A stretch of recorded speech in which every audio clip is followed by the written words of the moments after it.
घरबा दुआरबा छुटल पर पहरी बरबा हमर दिन कहिया हो ना। घरबा दुआरबा छुटल पर पहरी बरबा हमर दिन कहिया हो ना।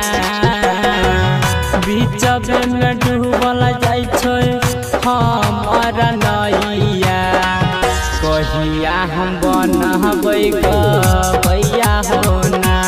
बाबा बीच में डूबल जाइ छै हमर नैया कहिया हम बनबै गबैया हो ना।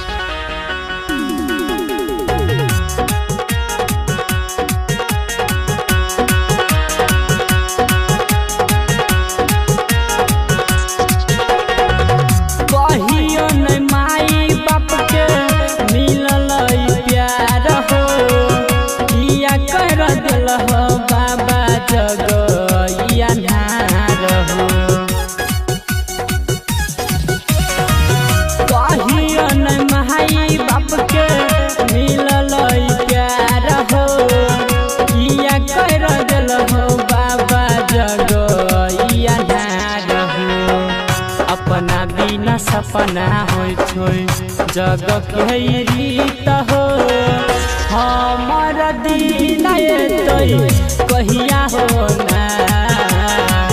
बीच में डूबल जाइ छै हमर नैया कहिया हम बनबै गबैया हो ना।